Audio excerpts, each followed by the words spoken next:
And so we're going to start actually by putting some flowers in our basket here. So you can just make up whatever kind of design. I'll turn it this way so you can see that I just kind of think of at the moment.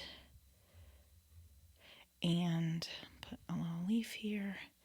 Another one coming up like this.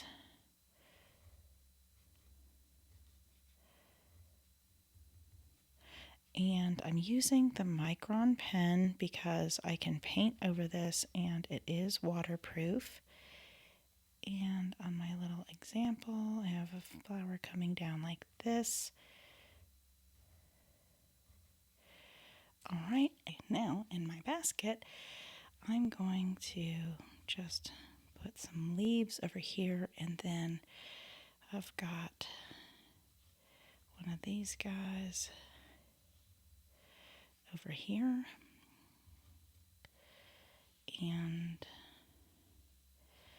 I have an e-bike now that's super cute with a basket, and I just last weekend took it to the farmer's market and had a little bouquet of flowers I got to bring home in it, and that's super fun. Let's just start with the body of our bike, and I'm going to use red for my bike this time. Sometimes I use blue. That's a lot of pigment there, but I'm going to be real careful with it.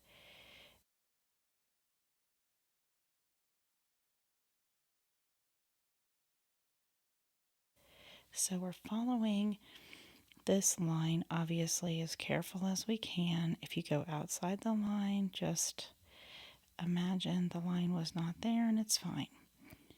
And you can decide if you want your bike to be really bright like this or more muted. You can see I'm kind of drawing it toward myself like a marker. See, I went outside that line and I'm just going to leave it. It doesn't bother me at all. This is very intense, so if you want to try to pull any paint back, it's going to be a little bit more difficult than some of the other classes. I'll show you how to do that. So because it's going to be red here, we'll connect and see where it went over the lines there. It's fine, and if you go way over the lines, you can always just redraw with a pen afterwards so it distracts, or if you put a background in, you can kind of get away with making a mistake that nobody will even know happened. I'm going to go left or right here so I don't get my hand in it, and I need a little more water on my brush. I'm using this fine tip small brush that I sell.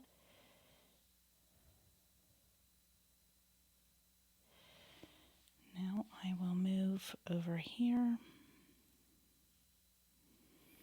doing the same thing, just painting it like you would with a marker.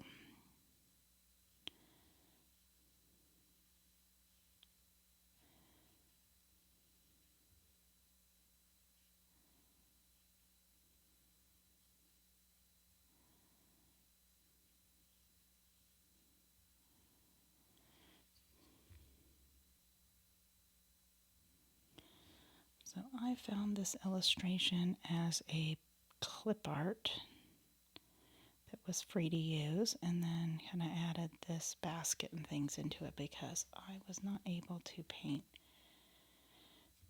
that. And I think actually I don't want that as dark as that in here.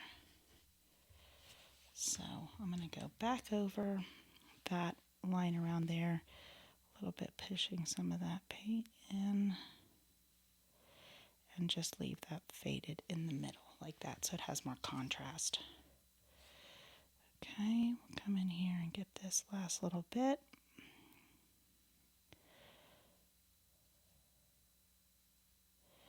Just using the fine hairs on the tip of my brush right there. Oh, I guess first I need to come in here and get this fender.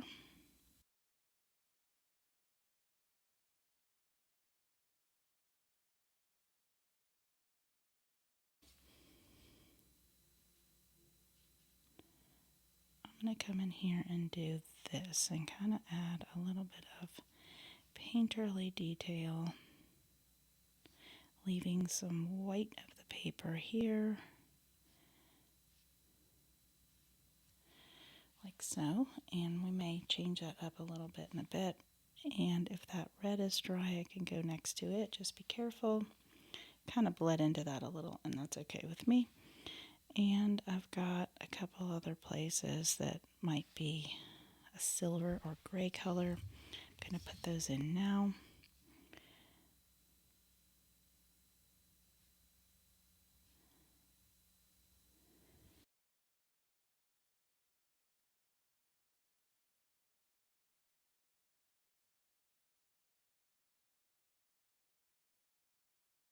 I'm going to paint my basket a little bit of a blue color, so I'm going to come along the edges, and you're welcome to do your basket however you want. It's a great place to use a lot of creative license here, so I'm coming along here, putting in these little basket lines. I'll show you what I'll do after that dries.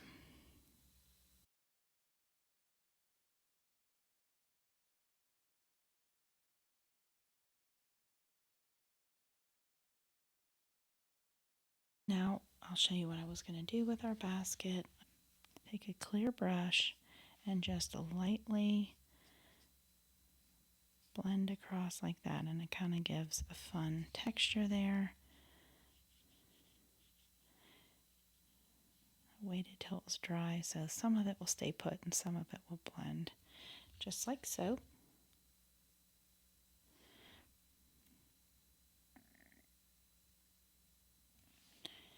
Then I think I'm going to just do a little bit of yellow here and leave that white.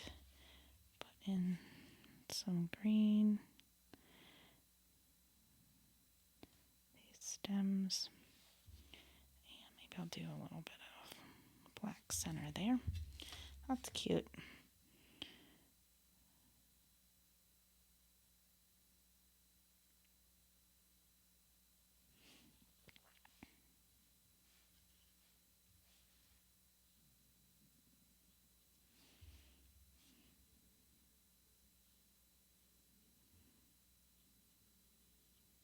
Last thing we need to do here is just do this black tire. So we want to be careful, like we did with the red, and not get that paint together on that side where it would bleed. So make sure it's dry first.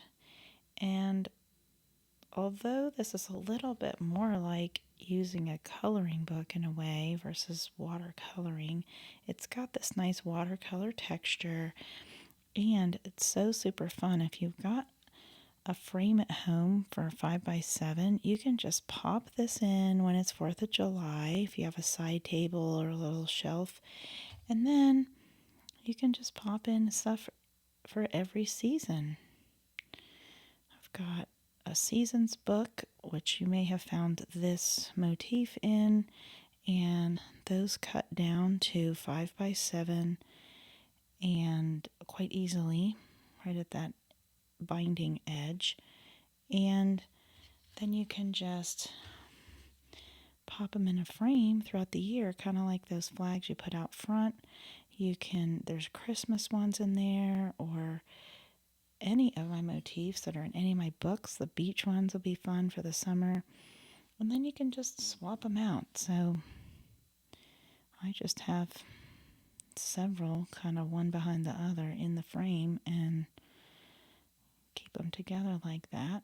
And you get something interesting to look at. It's a conversation piece because you can tell people that you painted it.